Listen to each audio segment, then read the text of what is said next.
everyone, welcome back to my channel. Welcome to Nina's Chelsea Corner if you're new around here, and welcome to a match review looking at Arsenal 5, Chelsea 0 away at the Emirates Stadium. 5 goals scored against us, utter humiliation, utter embarrassment, abysmal performance display, and everything about that game.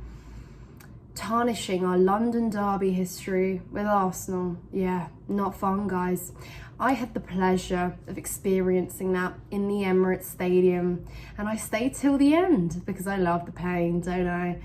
65th minute, I just begged for the full-time whistle to be blown, but instead another 30 minutes was endured inside that stadium, just wishing that it could be a dream, but it couldn't be real. Guys, surely it couldn't be real. How low we have suffered this season, last season, you know, I've been there, I've taken it all in, but this was a new low. Absolutely, I don't have a word. I don't have words that I can describe this. Walking away from the Emirates, so humiliated, listening to Arsenal fans talk about Chelsea and how low we have gone, saying that they should have scored 7, 8, 9. Yeah, they probably should have.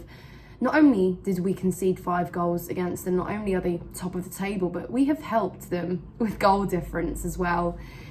Let that sink in a season where it probably matters. You know, we're helping Arsenal out, and they are utterly disrespecting us from top to bottom.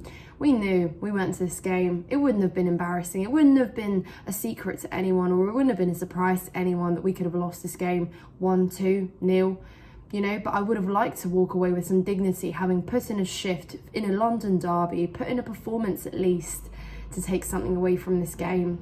But no, instead, I just took humiliation away. Walking away with fireworks in the air and at the Emirates Stadium filled with just, guys, it was awful. I can't describe it to you. I can't describe it to you.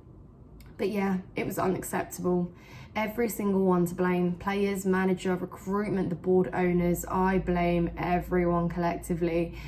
That was just unacceptable. You know, poor fans. The fans continue to suffer. They continue to suffer, guys, and you ask yourself the question, does it end? Because we thought we've seen new lows this season, but no, you know, this is a whole different one. Losing 5-0 at the Emirates Stadium and being laughed at. We're a laughing stock. We are. It is laughable. What else can you do about it, you know? I felt like it was a walk of shame, seriously, walking away from that last night. But yeah, like I said, I knew it wouldn't be easy, but when I saw the way Poch set us up, he set us up to fail, guys. You're not telling me that he dropped a duo at the back that still only conceded 1 goal against Manchester City in a game where we should have won, arguably, at the weekend in the FA Cup semi-final, and he decided to make changes to a back line that was working. Why, Poch? Why? And this is the thing that he's done all season, you know, and I've seen it. He's changed things that have worked. He's made these chopping, changing experiments that just literally make no sense. They're unneeded, unnecessary. And why does he feel that he needs to, you know, play the player that's leaving our club and that has fought so hard in the last seasons to play for the badge and to keep the fans happy, you know, on and off the pitch, to actually try and to understand what we need as a club? Play him. He knows what these big games are. So what if he's coming towards the end of his footballing abilities? He's still, it's just insane, you know, insane. And I get our players were nervous. You could see that from the get-go because they almost knew before the game what was coming. But, you know, at the end of the day, if you look back in our history and every Chelsea team that has played against Arsenal, you still turn up. That is the bare minimum you expected to do for a London derby. Does Poch not understand that? Does he not understand what he needs to do to implement this into the players as well? We didn't look like a team that was coached, guys.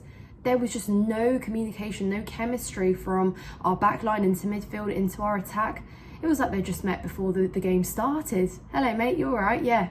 What's your name? Jackson. Yeah, my name's Madueke. Yeah, can we pass to each other today? Oh, it was just, guys, I'm sorry. I'm delirious at this stage. You know, there's just little analysis in me. I actually don't know what to make of this. I want to forget about it, but I can't forget about it. Yeah, we were made a joke of, and to think they could have scored. They could have scored in the first half another 3-4 goals. How it was 1-0 towards the end, I'm not too sure. We actually started to play a little bit. They didn't even seem to be trying as well, bearing in mind. Passing it around, you know, we were trying to keep possession in our back line because we were too afraid to go forwards. And when we did, guess what? Just ended up into, I don't know, Saliba or Declan Rice or someone else because we couldn't pass our passes. Excuse me.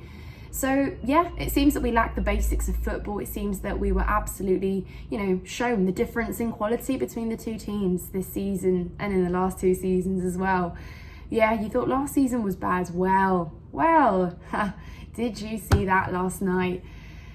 Guys, I don't even know. And what was the game management? Where was the game management? You are watching your team be absolutely embarrassed and you're not making changes or you're not making anything else seem remotely different. I get that we were missing Cole Palmer. I get that we were missing Malo Gusto. You know, arguably the 2 players that have been saving our season. The 2 signings that have literally actually made sense, frankly enough, bettered the team, improved the team. I get that was out of your control. But Poch, you have Carney Chukwuemeka, a forward-thinking player that was part of your pre-season success, that is now fit and available for choice, yet he won't get minutes. You just won't bring him on. Why, Poch? Why? What are your substitutions, mate? You know, like I said, it's not easy. I get the injuries, but frankly, there's no excuse. You still had a better selection of lineup you could have made. You had a better selection of substitutes you could have made in the game. So yeah, he didn't know what to do in that game. And frankly, a manager that doesn't know what to do in a game when things are going so horribly wrong, does he know what to do with this team and this process? Does he? That's my biggest question that I'm asking from last night. Because it felt like we didn't have a manager on the sidelines at all. Mood dropped, an absolute capitulation, conceding 4 in the second half.